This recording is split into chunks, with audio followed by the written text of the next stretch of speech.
श्री कृष्ण ने गीता में बताया है कि अगर व्यक्ति को खुशहाल जीवन जीना है तो किन चीज़ों की इच्छा का मोह त्याग देना चाहिए। अगर कोई व्यक्ति इन चीज़ों को पाने की इच्छा रखता है तो वह जीवन में कभी भी मान सम्मान सुख समृद्धि नहीं पा सकता। हिंदू धर्म के पवित्र ग्रंथों में से एक श्री भगवत गीता को माना जाता है। भगवान श्री कृष्ण ने कुरुक्षेत्र में महाभारत के युद्ध के दौरान अर्जुन को गीता का संदेश सुनाया था। गीता में मानव जीवन से संबंधित कई समस्याओं का हल भी बताया है। व्यक्ति के जीवन में जब कोई समस्या आती है तो उसका हल ढूंढने के बजाय वह भागने लगता है। जिस प्रकार महाभारत के युद्ध के दौरान अर्जुन अपनों को खोने के डर से काफी निराश हो गए थे। इस तरह कई बार हम भी जीवन में कई समस्याओं को देखकर विचलित हो जाते हैं। ऐसे में श्रीमद् भगवत गीता आपके काम आ सकती है। भगवान श्री कृष्ण ने गीता के माध्यम से व्यक्ति को सुखी जीवन जीने के कई तरीके बताए हैं। ऐसे ही श्री कृष्ण ने 5 चीजों के बारे में बताया है जिसकी इच्छा व्यक्ति को कभी नहीं करनी चाहिए, जिससे उसे कष्टों का भागीदार बनना पड़ता है। प्राण च प्रादर्भ तथैव च प्रतिग्रहम् परस्त्री परनिंदा च मनसा अपि विवर्ज्यते, अर्थात प्राय अन्न और प्राय धन और प्राय दान, प्राय स्त्री और दूसरे लोगों की निंदा, इनकी इच्छा मानव को कभी नहीं करनी चाहिए।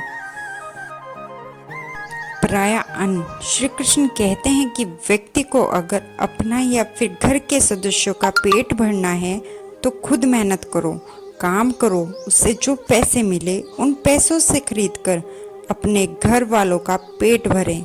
उससे जो संतुष्टि मिलेगी वो किसी दूसरे के अन्न से नहीं मिलती है। जीवन में कर्म अवश्य करते रहना चाहिए, चाहे जैसी भी परिस्थिति आए उसका सामना करना चाहिए, उसके अनुसार काम को करना चाहिए। किसी दूसरे के अन्न में खुद का हक न समझे, क्योंकि वो अन्न भी किसी और के द्वारा की गई मेहनत के बाद ही मिला है। ऐसे में अगर आप पराये अन्न की इच्छा रखते हैं तो आपका स्वास्थ्य पर भी बुरा असर पड़ता है, इससे आप ठीक नहीं रह पाते हैं। नंबर 2, पराया धन। श्री कृष्ण कहते हैं कभी भी दूसरों के धन को अपना नहीं समझना चाहिए। अगर आपने किसी का धन छल से धोखे से ले भी लिया तो हमेशा दुखी रहोगे। किसी और की मेहनत से कमाए धन से आप थोड़े दिन के लिए मौज मस्ती कर सकते हो, पर वो धन आपके पास कभी नहीं रुकता। ऐसा धन कई गुना अधिक धन लेकर निकलता है। वो ऐसे हो सकता है आपके घर में कोई अचानक बीमार पड़ जाए, या फिर जिस चीज़ के लिए आप बहुत मेहनत कर रहे हो उसमें आपको बहुत नुकसान हो जाए।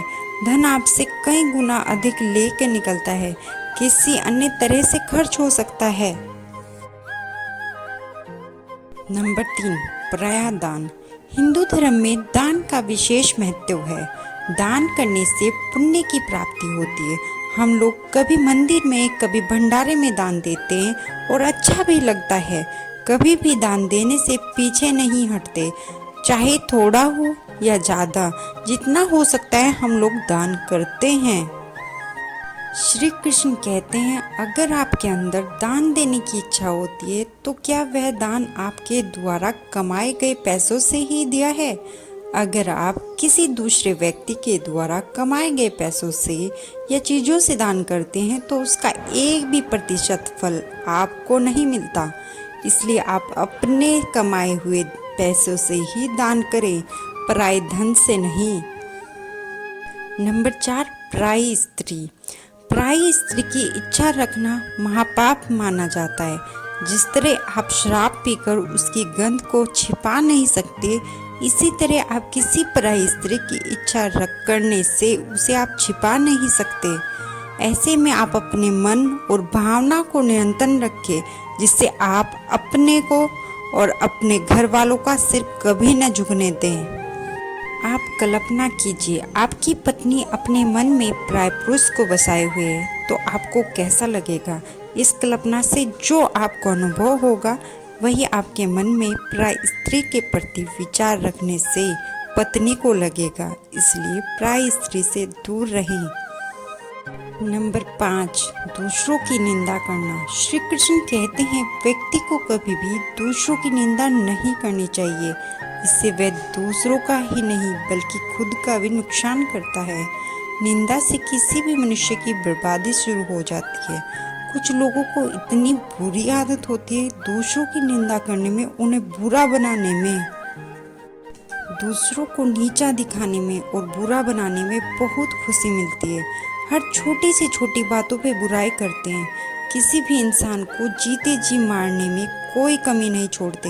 इस तरह के लोगों से कभी भी विश्वास और प्रेम नहीं रखना चाहिए।